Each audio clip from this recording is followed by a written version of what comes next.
Welcome to Enlightenment Unknown, Life of a Spiritual Nomad.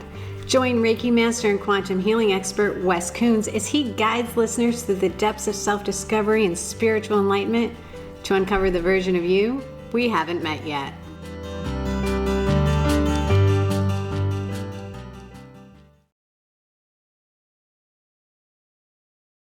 Hello and welcome back to Enlightenment Unknown, Life of a Spiritual Nomad. Before we get into episode 4, I just wanted to check in with Wes. How are you feeling? I'm good, Andrea. Thank you. I'm excited to be here. It's been a journey so far, right? Yeah, definitely. A lot of listeners so far, right? We've got a ton of listeners. I was born in Belgium. So when we look at our listeners across the ocean, Belgium is number one with people downloading our show. Shout out to Belgium. Yep. Japan, you're rocking it. You're number 2. And Netherlands and Brazil, you're tied for 3rd place. So thank you for making time for us. And thank you to our American friends that are listening. We've got folks all over the United States. It's been really cool. So thank you. Yeah, we're huge in Japan. Right? Yeah. Hey, let's go get some sushi, man. All right. So thank you to all of our listeners. If you've been following, like I said, we're about to embark on episode 4. And a lot of the feedback is that, wow, this has been so heavy so far. And I've got to say, episode 3 was not only heavy, but super emotional. So Wes, can you walk us through what this last, maybe especially this last week has been like for you? How are you feeling? How are you processing everything? That's a good question. I've had several people reach out to me, and something I wanted to mention before we get into that. In episode 3, you can hear these wind chimes when we're talking about my Uncle Robert. There's no wind chimes in this room. There are wind chimes outside in the front of the house, but on a good day, you could barely hear them. And with the doors closed, you can't. So I thought that was interesting. In episode 2, you could hear this breeze going by the microphone. I believe that was my mom. And in episode 3, whenever we were talking about Robert, the wind chimes got really, really loud. So that was fun and cool that they're here and checking in with us. So, this journey's been more difficult than I had expected. So if you've been around me lately, you're going to hear, I am gifted, I am loved, I am beautiful. Spirit has this, Spirit has me, over and over and over. Because I'm changing my mindset. I am getting rid of the negative self-talk. I'm getting rid of the things that take us down by using the tools that you're going to learn on this podcast. Yeah, and I think that's important to keep reiterating that this is really where your journey started to realize how important these tools are in the process. Yeah, exactly. I didn't have these tools before. People would tell us, you need to feel better. You need to learn how to love yourself. Okay, well, how the hell do you do that? And that is what we're going to learn on this program, because this spiritual awakening, my spiritual awakening, I got beat up pretty bad. And I had to go through that because as I'm seeing these demons in my mind, I'm like, well, if demons are real, does that mean God's real? So I don't think you could have one without the other. And so one of the things we talk about on this podcast, or we will talk about, is finding the beauty in the pain. The beauty in this pain is I started to realize that there was a higher power, that God was real, right? Yeah. And that there's these other supernatural things out there that are obviously real, because not only did I see them and experience them, I had videos of them and I had pictures of them. And I've seen the videos, I've seen the pictures, and we keep saying at some point, you guys are going to see them too. And it is, if there's any doubt that this story is real, that'll put an end to your doubt, I assure you. Yeah. So if you want to go to my Instagram page, VB Healer, follow me, send us a note, say, hey, we love the show. Let us know where you're from and ask what questions you have. We've gotten lots of questions, and the biggest one I've received is, how are you feeling? And so for me was acknowledging that I had, that I was experiencing pain, that I mentally was not in the place I wanted to be because I was remembering the trauma I went through. And then I made a point to tell somebody who was safe. So I went to somebody, I shared with you and a couple other people and said, hey, I'm really struggling with this. I don't need you to do anything. In this instance, I didn't. I'm just letting you know where I'm at. And then I started reaffirming I am loved, I am gifted, I am blessed. And you can say, God has this, God has me, Spirit has this, Spirit has me. The Holy Sacred Spirit is what we're referring to. And when you say that, when I say that 50, 60, 70, a couple hundred times a day, the negative self-talk isn't there because there's no room for it to be there because we're constantly talking to ourselves. Does that make sense? Yeah. And I think what I want to point out, listening to you say that just now, when you come to a spiritual awakening or even, enlightenment, it's a lifelong journey, right? There's always going to be something that comes up Oh, that yeah. you need to continue working on. Oh, yeah. Somebody was asking me, what is a spiritual awakening? My opinion, a spiritual awakening is when somebody is being called by their gifts, their psychic abilities, whatever you want to call that, have become so great that they can no longer ignore it. Or in my instance, mine turned on from the traumatic house. And you see a lot of stories where people getting into an accident, they had no gifts. They weren't psychic. They couldn't see. They couldn't hear. They couldn't do any of that stuff. And when they woke up after a short coma or something, they know things and see things. And so that will trigger that. So what I'm referring to are the gifts that God gave us, our psychic abilities, our mediumship abilities, the ability to hear, see, feel, and I can even taste. So there's not really too much that I can't do. So it's interesting to taste energy. Yeah, that's really fascinating. And it could be different for everyone. It is. It is. I'll hear people talk about all the time that they've had some connection their whole life. I did not. So I went from 0 to 100 in like 14 seconds, it felt like. So that was fun. Yeah, that's a unique experience for sure. But that's what makes for a great podcast. Apparently. Apparently. So I know you'd asked me earlier when the first time if I'd ever experienced anything before. And when I was a little boy, I remember laying in bed. I shared a bedroom with my brother Dennis. He's about 8 years older than me. And we had 2 single beds. And, my bed always squeaked. So the problem with that is my brother, who's 9 years older than me, would come over and knuckle sandwich me and practice his wrestling moves if I made the bed squeak. So I got really, really good at laying still. But one night I remember waking up and looking over and there was this woman and she was all white and she was in a wheelchair and I smiled at her and she smiled back. And when I laid my head down and closed my eyes and I realized what it was, when I opened them up again, they weren't there or she wasn't there. So that wasn't an occurrence that happened often. But the next time I realized there was something unique is I was visiting a family member on an Indian reservation in North Carolina.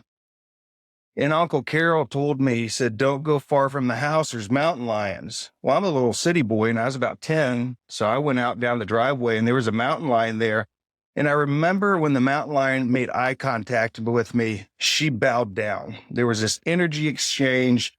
It was hard to explain. I didn't know what it was. I didn't tell anybody.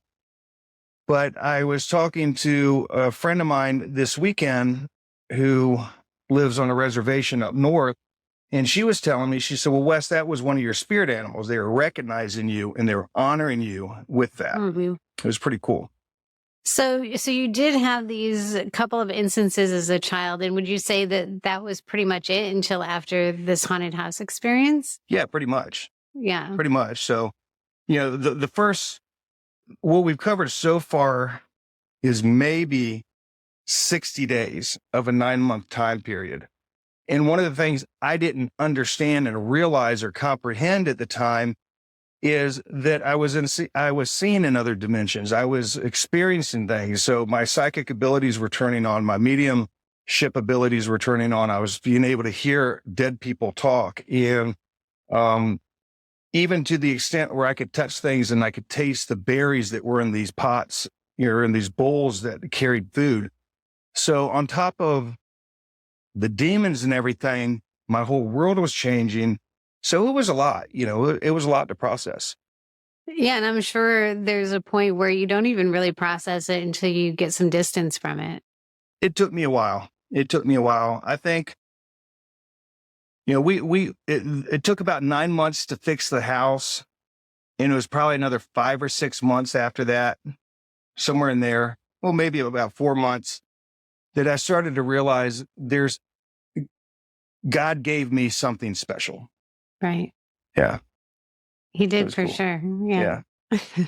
So did I ever tell you about the time I healed the lady's heart, the first heart I ever healed? No.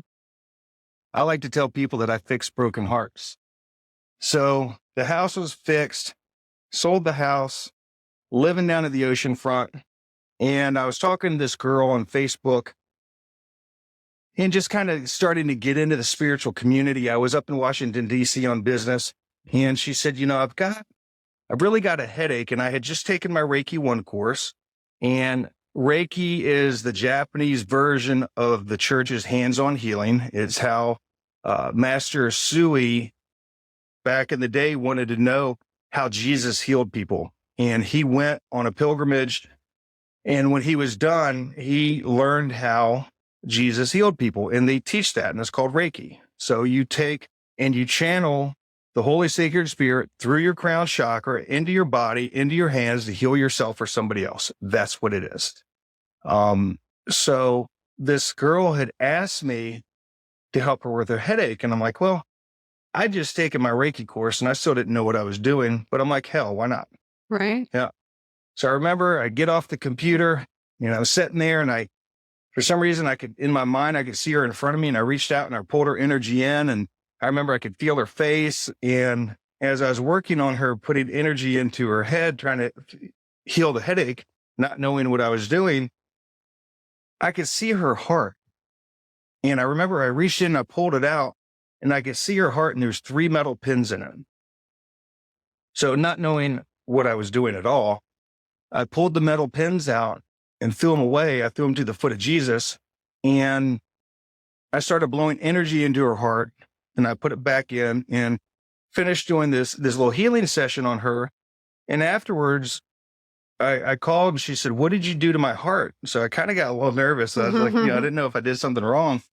And she said that she had this flutter in her heart for 4 years. And the doctor couldn't figure it out. And the doctor basically said, you're going to have to live with it. And she said, you healed that. Wow. That's amazing. Yeah. And her headache was gone. Yeah. So that was pretty cool. So, I tell people I heal broken hearts. Yeah, for sure. Oh, I love that story. Yeah, it was fun. So, that work is like a level 2, level 3 Reiki person and, a Reiki person that has lots of gifts. So out of the gate, I was able to do things without being told how to do it. And I was able to do it quite well. So I didn't understand that. So I felt like a little Harry Potter. So in my mind, I'm doing whatever I'm doing. And my mentors are looking at me just kind of giggling. They're like, we're curious to see what you're going to be when you grow up. So we're still trying to figure that out. It's just like it came intuitively to you. It did. And what that is I believe in reincarnation. I've seen too many things not to know it, not to believe that it's not real. It is real. And so I've done this work in past lives. So our soul remembers and our human body does not. Perfect example. Have you ever been somewhere and you met somebody and you feel like you've known them for 1,000 years? Yes. Yeah. That is our souls recognizing each other. Yes. Yeah. It's a beautiful thing. It's amazing. I've had it happen to me probably 4 times in my life. And it is just the most, you just feel like this welling up of just joy, right? Like that's quote unquote, like a person for you. Like that's your friend. Yeah. And, the hard part about that is, our souls recognize each other, but you also have to remember this is a human life. And in this life, they may be different. So, you go through and build that relationship like you're supposed to. Yeah. I was looking online earlier today and they did this survey in 2002 and 41% of all Americans at that time have gone through a spiritual awakening. Isn't that crazy? That seems like a lot. It is a lot and people don't talk about it. Yeah. I talk about things people don't want to talk about. And I think that's why this is so important. It is. How are we going to change the world if we don't talk about our secrets? See, the things that haunt us, the things that take us down this dark path, they only grow in the darkness. They don't grow in the light. So when you start talking about it in an appropriate way, in a safe setting, it starts to heal that, right? Right. So there's a lot of people on this podcast in that come to me for healing work or just in general that are terrified to talk about something happened to me or this experience happened to me. And that's why I talk about it, because I know that one, it heals me. Two, I'm laying the pathway for that person if there's somebody there that needs to follow that path. And three, they realize they're not alone. I think that's the most human connection we want, is to know that we're not alone in what we're going through. And sometimes we feel very alone. But if we just were able to share our stories, we would find out there's so many people going through the same thing. Yeah. And we are. And yeah, I say this all the time. We take turns saving each other. Mm-hmm. There was this lady that works at a place that I frequent this week, and I heard her talking about her daddy was in hospice. So, everybody there said, "Oh my gosh, we're going to do prayers for you." And I was late for work and I thought about it. So I went home and I wrote out the prayer that I said for her, and I had a heart stone. And what a heart stone is a crystal or a stone that's in the shape of a heart. And I knew that wasn't for me. I've had it a long time. I knew I was supposed to give it to somebody, and I knew at that point, it was supposed to go to her. And so I went up to her work and I gave her that with my card. And I said, "This stone represents the love that you and your father have." And she called me a couple of days ago and said, "Hey, my daddy died on Friday," which I knew. I felt that when he passed. And she just started to cry. She said that prayer that you did for me, and you're a total stranger. I don't even know your name, but you come in here all the time. You went out of your way to do that. And I'm like, well, sometimes we take turns saving each other.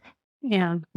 Letting somebody know that they are loved, that they are special, that their pain is recognized could be the one thing that shifts gears for them to move on to the next place they're supposed to be in life. You never know. It could be the one thing that saves their life. You never know what they're thinking about. No, 100%, and she'll probably think about that for the rest of her life. Yeah. Yeah. And you got to remember, you don't do these things, or at least I don't do these things for recognition. It was just the right thing to do. I knew God wanted me to do that. Yeah. I knew that's what I'm supposed to do. And as a healer, Sandra Grace used to say all the time, "Don't be a lazy healer." What does that mean? So if somebody needs work and you don't feel like going to work, you get off your ass and you go to work. Yeah. If you see somebody who's in pain and you can make a difference, you make a difference. It doesn't mean you get in their business, but if there's an opportunity and it's appropriate, you do what you're supposed to do. I like that. Yeah. Makes it fun.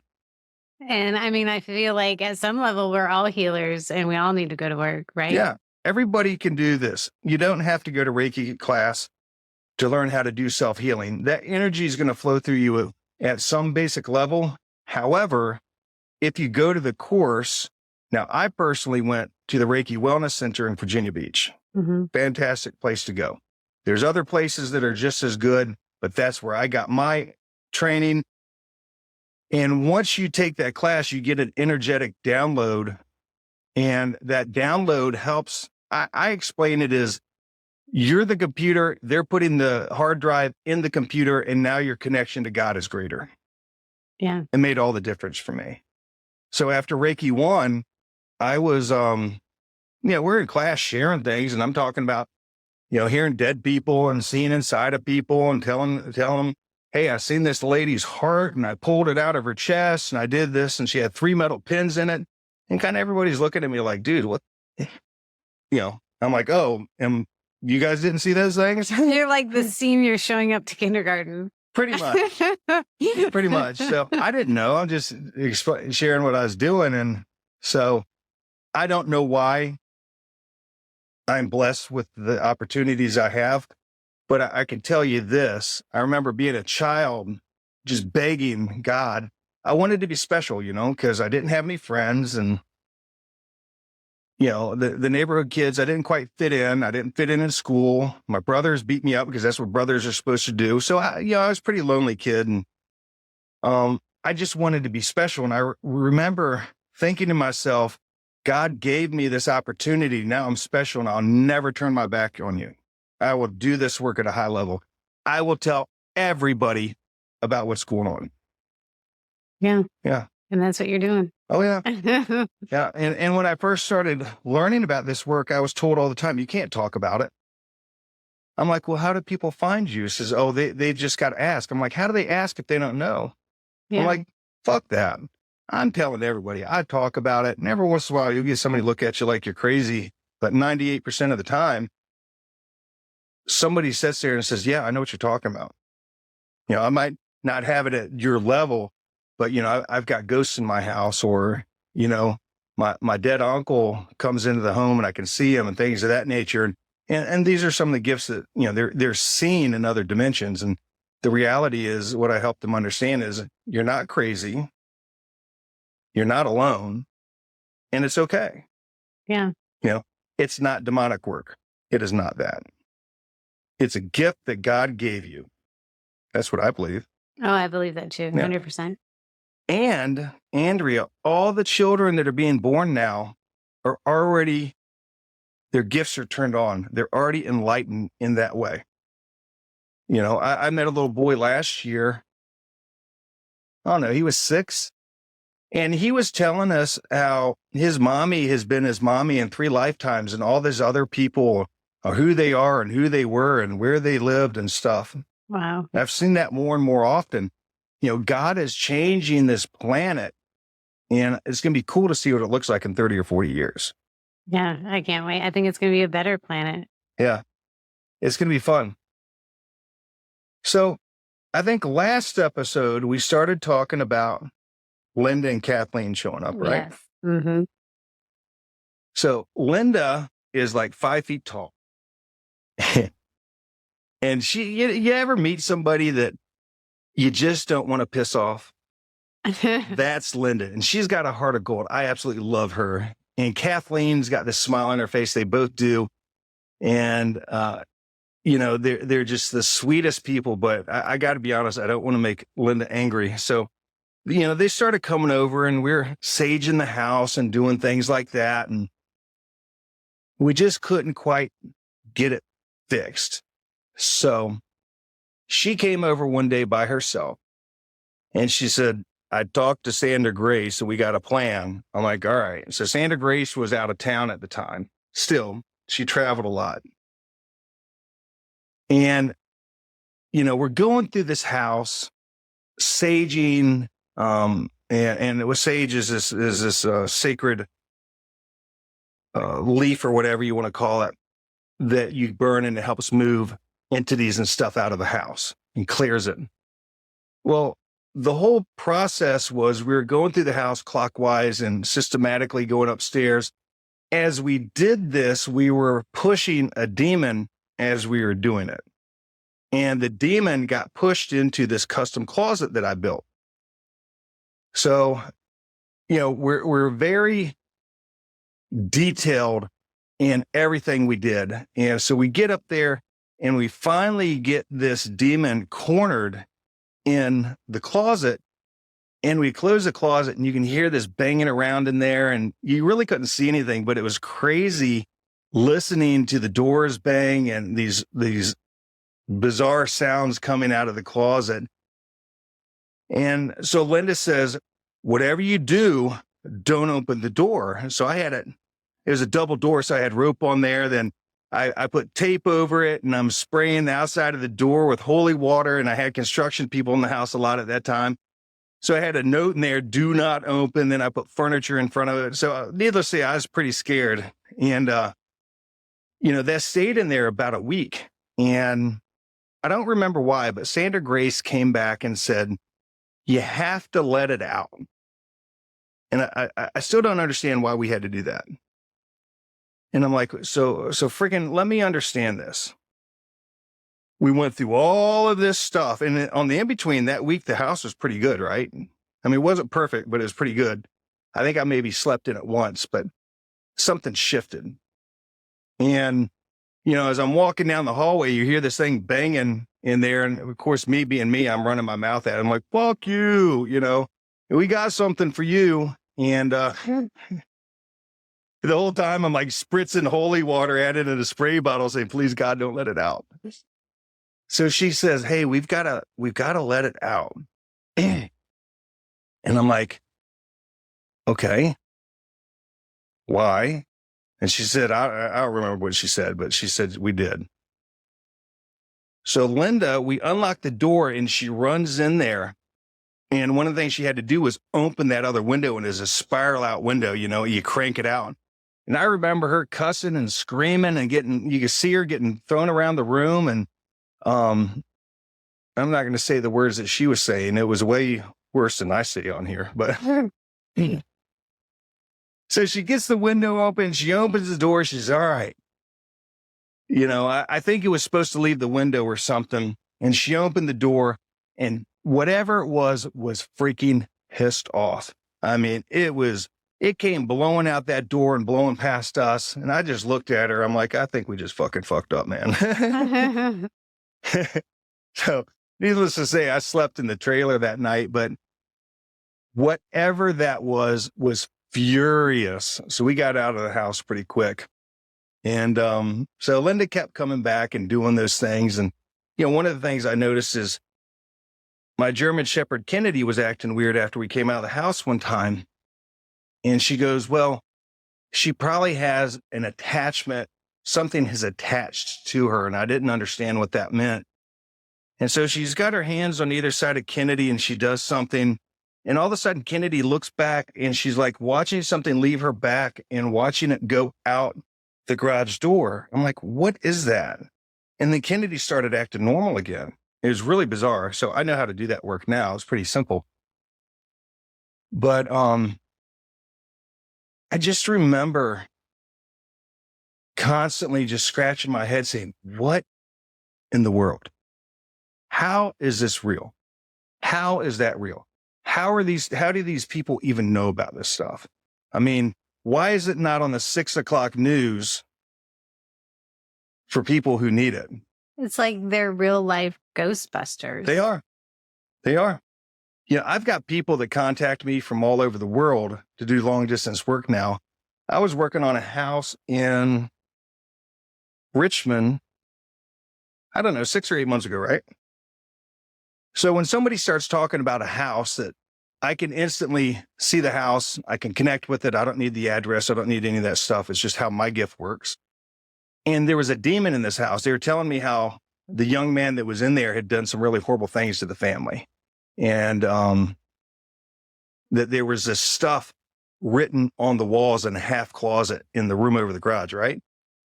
So the demon that was in that house was so powerful. I knew it could, when I seen it, it could see me back, which is not normal.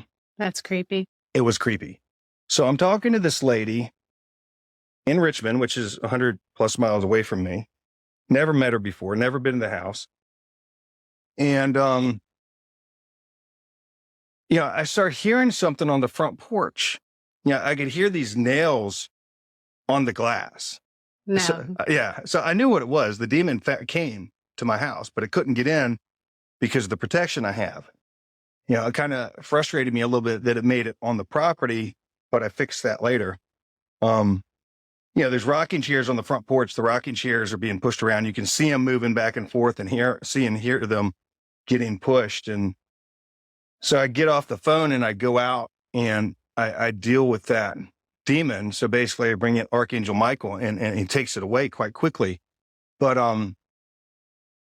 it's like little instances like that, something that's so simple for me to clear. And there's other people who can do that work as well. But if that hadn't been removed from the house, that family would have been traumatized for life. That could have followed them. The little girl next door, her mom called me, I don't know, last summer, and she had a video of the bed slamming against the wall, but nobody was there. There was a demon in her bedroom. And, she kind of knew a little bit of the work that I did. And she said, can you fix this? I'm like, yeah, that's easy. And by the time she's done telling me about it, I'm like, well, it's already done. I've already fixed it. And so I can work pretty quick that way. And, so when I see her daughter now, she always comes up and gives me a hug and she's like, Mr. West, my bedroom is still safe. Oh, that's sweet. It is safe. And, those opportunities are real. And thank God I was available, because if not, that could have changed her life forever. In a very terrible way. In a very terrible way. Yeah. Yeah. They start, they'll manipulate the way you think and stuff like that. So, and not everything is demonic that you see in the house. There's ghosts and there's, other little things, but these instances, these were really bad guys. Yeah. Yeah. So I help people cross over to the light all the time. It can be fun. What's that like? What What do you feel when you do that? It's interesting. A lot of times I'll see something moving, or in this house, they can actually get into this house because they're not bad. I'll hear somebody banging on the rafter upstairs. Sounds like somebody's hitting the rafter with a stick. And usually, it's always 3:00 in the morning. So in my mind, I'll just ask, or I'll say out loud, is there anybody who wants to go to the light? And I'll hear a number. And, and this is how you do it. I raise my hand up, open-handed, and I ask Archangel Michael to bring in a column of white light, and it comes in. And I tell people, I said, hey, if you want to go home, it's okay to go home. And the fun ones are when there's babies and there's little ones. So there was one a couple weeks ago at my friend's house, and we were sitting there, and I kept seeing something stick its head around the corner down the hallway. And I was like, I said, hey, Bo, you got a dead person in the house, right? And he's like, man, I knew I had something. Don't tell me about it. I knew I had something. I'm like, can I clear that for you? And this little boy was like 6 years old, and he started to come around the corner, and he had his teddy in his hand, and he said, can I take my puppy? Oh. And when the puppy came around the corner, I could see how they had passed away. And he just kind of broke my heart. And he wouldn't come. Then all of a sudden, you see this woman's hand just kind of reach out with her hand open and out. And it was his mom reaching out for her baby. And he ran, and she just pulled him and the puppy, and everybody just went in the white light and were gone. Oh, that's beautiful. And, you'll hear them say thank you and stuff like that. And, they're just people that haven't crossed over that need help. And it's really beautiful to do. I've easily done thousands of those, easily. That's amazing. You make it sound very easy. Well, you just bring this column of white light and then you lift them up. Yes, like everyone does this every day, Wes. Yeah. Well, we hang out sometimes, and we'll go out to dinner or something. And, I talk to dead people all the time. Of course, yeah. And, I'm doing something weird. She's like, all my friends are like, I don't even want to know. And it's just fun. Be quiet for a minute. Let him do what he's going to do. And then you can finish your dinner. Yeah. Yeah. So if there's something in there that I don't like, I'm like, I give you an opportunity, you can go away, or there's going to be a problem. And a lot of times it's just other things. And so I was talking to that young lady who I wrote that letter for. When I was talking to her, her daddy came in, and I channeled him, and he gave me some messages to give her. And just the look on her face was priceless. I was like, yeah, I know. I talk to dead people all the time. And then I had another friend of mine whose father just recently died. And they started reaching out to me asking for prayers, which I thought was really bizarre because they're super religious. They're beautiful, beautiful people. And I was so thankful and grateful that they did that, because so often, you're not accepted for having these gifts. And so I was texting her last night, and her mother had passed away many, many years ago, like 40 years ago. And they came to me, and I seen them holding hands, and they're so in love. And he never got remarried, and is just, he honored her that whole time. And, to be able to give those messages to her, she's like, you comfort me at such a deep level. Yeah, that was nice.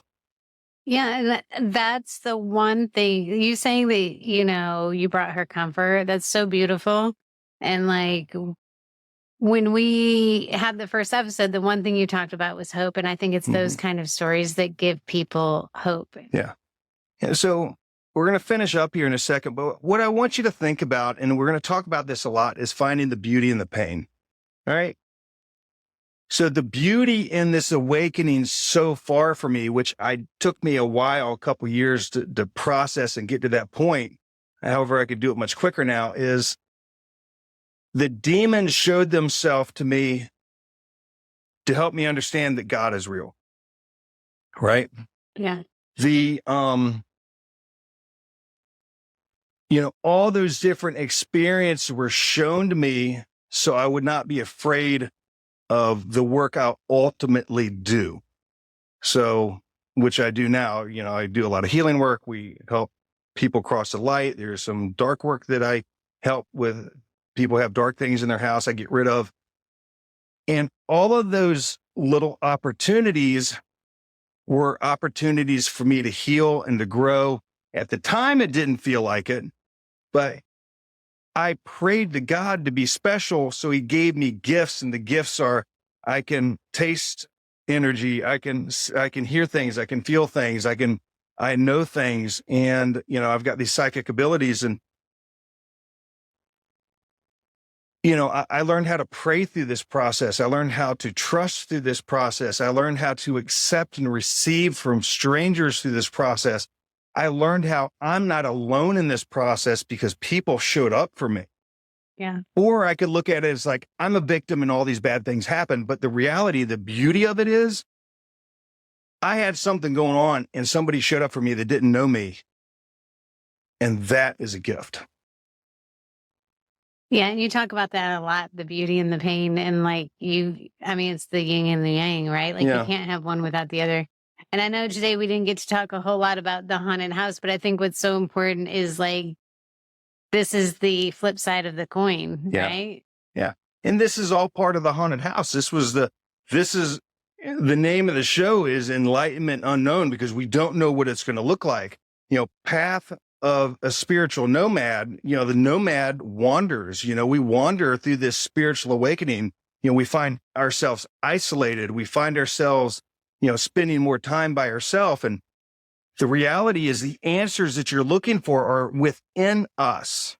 So if you stop listening to the radio, stop watching TV, stop taking the drugs, stop overeating, stop taking the pills, stop doing the extra things that you're doing to disconnect, and you sit with yourself, you can hear the whisper. You can hear the whisper of God. You can hear the whisper of your spirit guides. You can hear your whisper. You can hear. Because we go around asking everybody, hey, what do you think? What do you think? What do you think? I stopped asking plumbers how to bake a goddamn cake. I know I'm the worst ordained minister ever, right? And what I mean by that is I don't go to somebody who has a miserable relationship and ask relationship advice. Right. Because that's what we do. And our friends tell us, oh, you're in a breakup. Just get back out there. Okay, let's pour gasoline on this fire a little bit more. Or if you're coming out of a relationship, the beauty and the pain for that is that person that hurt you, that broke you, that destroyed you, loved you so much that they showed you the cracks that you have in yourself that you need to heal.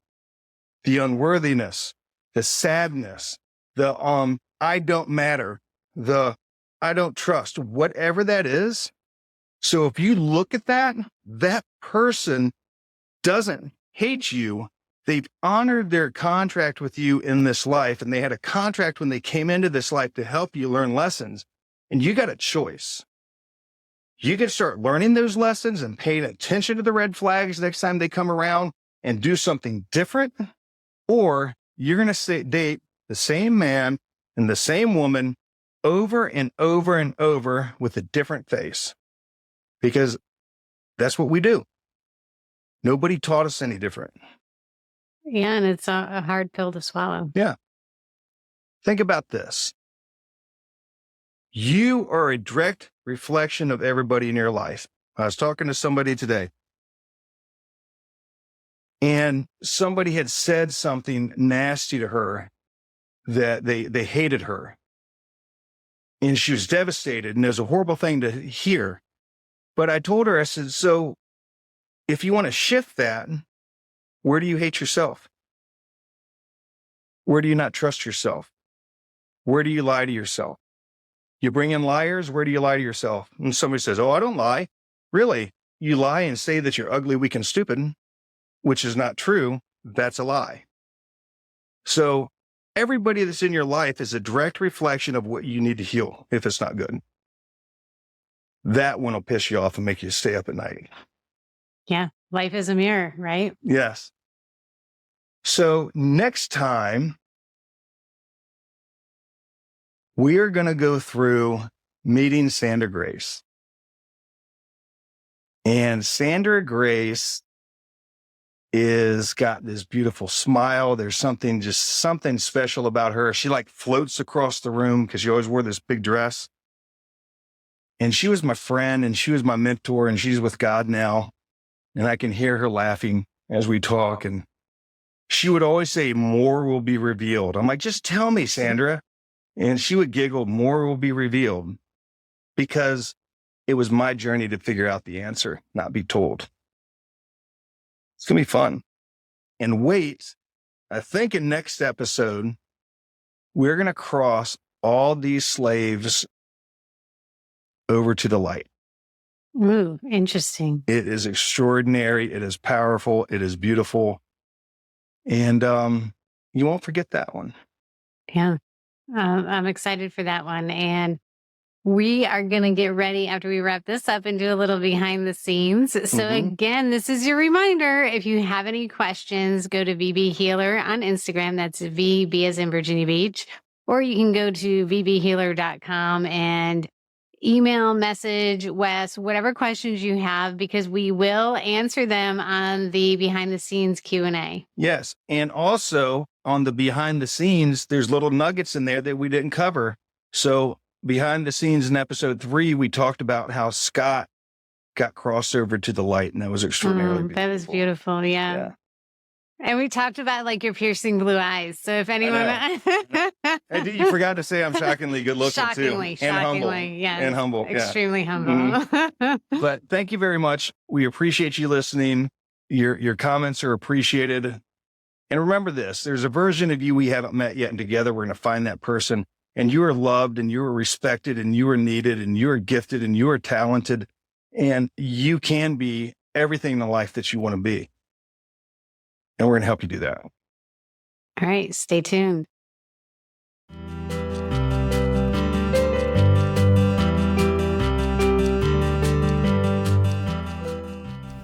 You've been listening to Enlightenment Unknown with Wes Coons, your guide on the quest for self-discovery and the version of you we haven't met yet.